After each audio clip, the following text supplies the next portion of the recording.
హల్లెలూయా! దేవునికి స్తోత్రం. ఈరోజు దేవుని వాక్యం నిర్గమకాండము 40వ అధ్యాయం ధ్యానించుకుందాం.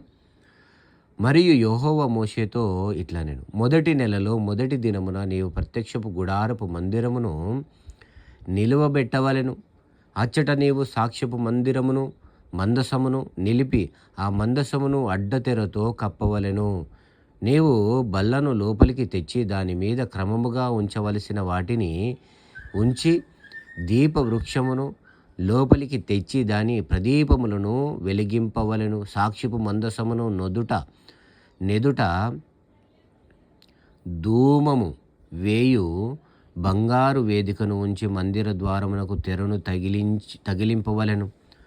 ప్రత్యక్షపు గుడారపు మందిర ద్వారమును ఎదుట దహన బలిపీఠమును ఉంచవలెను. ప్రత్యక్షపు గుడారమును బలిపీఠమునకును మధ్యన గంగాలమును ఉంచి దానిలో నీళ్లు నింపవలెను.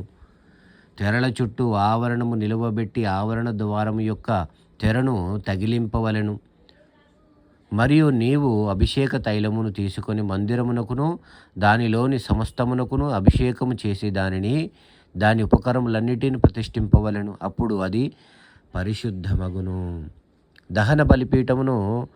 దహన బలిపీఠమునకు అభిషేకము చేసి ఆ పీఠమును ప్రతిష్ఠింపవలెను. అప్పుడు ఆ పీఠము అతి పరిశుద్ధమగును.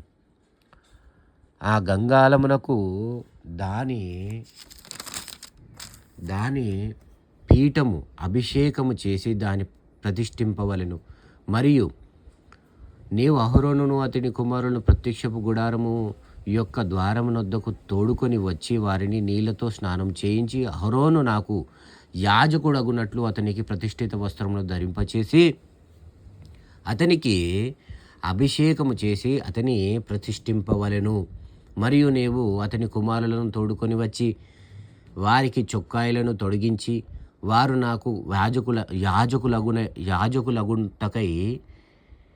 యాజకులగుటకై నీవు వారి తండ్రి అభిషేకము చేసినట్లు వారికిని అభిషేకము చేయుము. వారి అభిషేకము తరతరములకు వారికి నిత్యమైన యాజకత్వ సూచనగా ఉండుననెను. మోషే ఆ ప్రకారం చేసెను. యెహోవా అతనికి ఆజ్ఞాపించిన వాటన్నిటినీ చేసెను.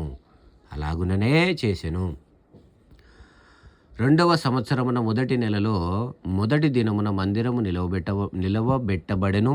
యెహోవా మోషేకు ఆజ్ఞాపించినట్లు మోషే మందిరమును నిలువబెట్టి దాని దిమ్మలను వేసి దాని పలకలను నిలువబెట్టి దాని పెండెబద్దలను చొనిపి దాని స్తంభములను నిలువబెట్టి మందిరము మీద గుడారమును పరచి దానిపైని గుడారపు కప్పును వేసెను. మరియు యెహోవా మోషేను ఆజ్ఞాపించినట్లు అతడు శాసనములను తీసుకొని మందసములో ఉంచి మందసమునకు మోతకర్రలను దూర్చి దాని మీద కరుణాపీఠము ఉంచెను.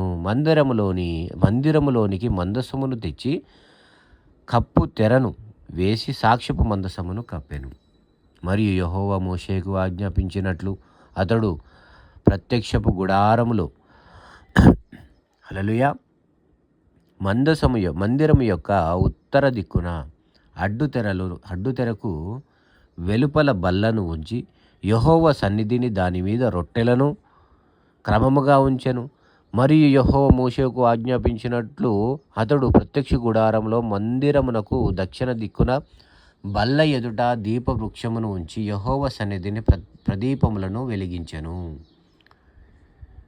మరియు యెహోవా మోషేకు ఆజ్ఞాపించినట్లు అతడు ప్రత్యక్షపు గుడారములో అడ్డుతెర ఎదుట బంగారు ధూపవేదికను ఉంచి దాని మీద పరిమళ ద్రవ్యములను ధూపము వేసి మరియు యెహోవా మోషేకు ఆజ్ఞాపించినట్లు అతడు మందిర ద్వారమునకు తెరను వేసెను. అతడు ప్రత్యక్షపు గుడారపు మందిరపు ద్వారమునొద్ద దహన బలిపీఠమును ఉంచి దాని మీద దహన బలి అర్పించి నైవేద్యమును అర్పించెను. మరియు యెహోవా మోషేకు ఆజ్ఞాపించినట్లు అతడు ప్రత్యక్షపు గుడారమునకు బలిపీఠమునకును మధ్య గంగాలమును ఉంచి ప్రక్షాళన కొరకు దానిలో నీళ్లు పోసెను. దాని యొక్క మోషేయు అహరోనును అతని కుమారులను తమ చేతులను కాళ్ళను కడుగుకొనిరి. వారు ప్రత్యక్షపు గుడారములోనికి వెళ్ళినప్పుడు బలిపీఠమునకు సమీపించినప్పుడు కడుగుకొనిరి. హల్లెలూయా. మరియు అతడు మందిరమునకును బలిపీఠమునకును చుట్టూ ఆవరణమును ఏర్పరచి ఆవరణపు ద్వారపు తెరను వేసెను. అలాగున మోషే పని సంపూర్తి చేసెను. అప్పుడు మేఘము ప్రత్యక్షపు గుడారమును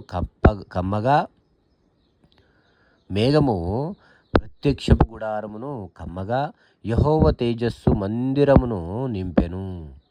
ఆ మేఘము మందిరము మీద నిలుచుట చేత మందిరము యెహోవా తేజస్సుతో నిండెను గనుక మోషే ప్రత్యక్షపు గుడారములోనికి లేకుండెను. ఎవరు? మోషే ప్రత్యక్షపు గుడారములోనికి వెళ్ళలేకుండెను. మేఘము మందిరమును మీద నుండి పైకి వెళ్ళినప్పుడెల్లను ఇశ్రాయేలు ప్రయాణమైపోయిరి.